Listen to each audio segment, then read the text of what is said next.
पौष माह के शुक्ल पक्ष की पड़ने वाली एकादशी को पुत्रदा एकादशी कहते हैं। यह साल 2025 की पहली एकादशी है और एकादशी का व्रत भगवान विष्णु जी को समर्पित होता है और बहुत ही पुण्यकारी होता है। एकादशी के व्रत के महत्व के बारे में उनकी कथाओं से ही पता चलता है। तो पौष पुत्रदा एकादशी की कथा इस प्रकार से है। एकादशी के महत्व को समझने के लिए ये कथा सुननी बहुत ही आवश्यक है। एकादशी का व्रत करने, भगवान विष्णु की पूजा और एकादशी व्रत की कथा सुनने का बड़ा ही महत्व है। तो आइए चलते हैं पौष पौत्रदा एकादशी की कथा सुनते हैं।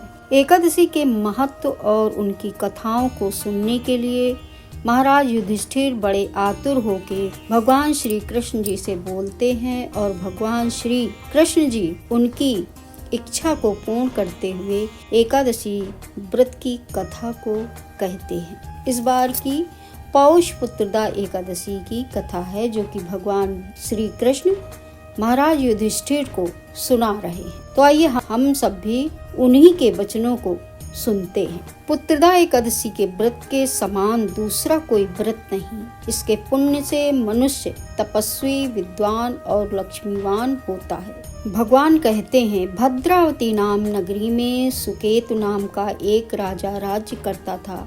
उसके कोई पुत्र नहीं था। उसकी स्त्री का नाम शैव्या था। वह निपुत्री होने के कारण सदैव चिंतित रहा करती थी। राजा के पितर भी रो रो कर पिंड लिया करते थे और सोचा करते थे कि इसके बाद हमको कौन पिंड देगा। राजा को भाई, बांधव, धन, हाथी, घोड़े, राज्य और मंत्री इन सब में से किसी से भी संतोष नहीं होता था। वह सदैव यही विचार करता था कि मेरे मरने के बाद मुझको कौन पिंडदान करेगा।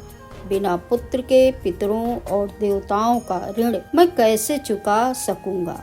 जिस घर में पुत्र ना हो उस घर में सदैव अंधेरा ही रहता है। इसलिए पुत्र उत्पत्ति के लिए प्रयत्न करना चाहिए। जिस मनुष्य ने पुत्र का मुख देखा है वह धन्य है।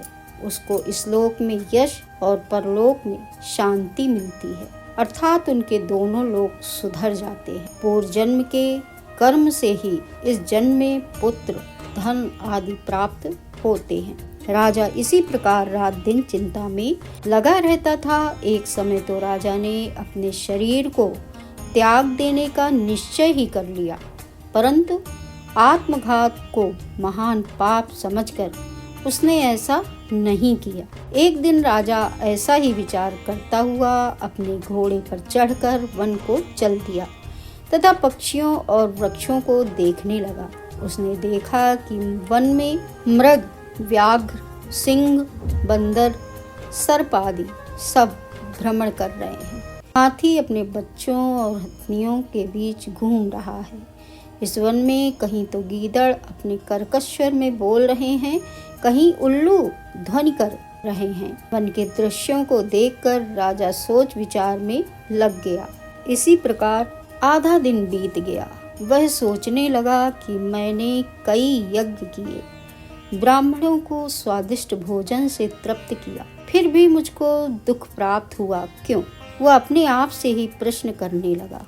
राजा प्यास के मारे अत्यंत दुखी हो गया और पानी की तलाश में इधर उधर घूमने लगा।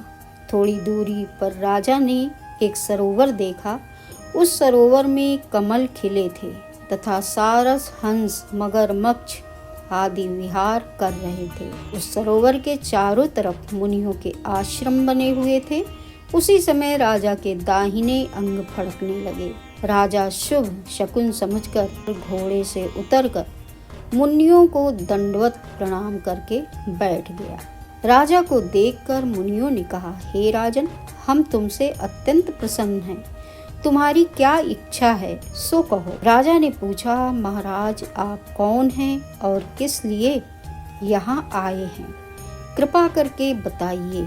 मुनि कहने लगे कि हे राजन, आज संतान देने वाली पुत्रदा एकादशी है। हम लोग विश्वदेव हैं और इस सरोवर में स्नान करने के लिए आए हैं। यह सुनकर राजा कहने लगा कि महाराज, मेरे भी कोई संतान नहीं है। यदि आप मुझ पर प्रसन्न हैं तो एक पुत्र का वरदान दीजिए।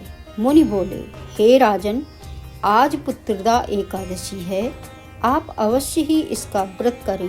भगवान की कृपा से अवश्य ही आपके घर में पुत्र होगा। मुनि के वचनों को सुनकर राजा ने उसी दिन एकादशी का व्रत किया और द्वादशी को उसका पारण किया। इसके पश्चात मुनियों को प्रणाम करके महल में वापस आ गया। कुछ समय बीतने के बाद रानी ने गर्भ धारण किया और 9 महीने के पश्चात उनके एक पुत्र हुआ। वह राजकुमार अत्यंत शूरवीर, यशस्वी और प्रजापालक हुआ। श्री कृष्ण जी बोले, हे राजन, पुत्र की प्राप्ति के लिए पुत्रदा एकादशी का व्रत करना चाहिए। जो मनुष्य इस महात्म्य को पढ़ता या सुनता है उसे अंत में स्वर्ग की प्राप्ति होती है। तो भगवान श्री कृष्ण ने पुत्रदा एकादशी की व्रत कथा सुनाई और उसके महत्व के बारे में बतलाया। और ये निश्चित ही है, जो बड़ी श्रद्धा और भक्ति भाव से व्रत का पालन करता है उसे निश्चित रूप से फल की प्राप्ति होती है। एकादशी का व्रत भगवान विष्णु जी को अत्यंत प्रिय है। जो व्यक्ति एकादशी का व्रत रखता है और पूर्णतः एकादशी व्रत के नियमों का पालन करता है, निश्चित रूप से भगवान उसे शुभ फलों की प्राप्ति कराते हैं और उसका जीवन सुखी बन जाता है। जय श्री हरि, जय श्री हरि, जय जय श्री हरि।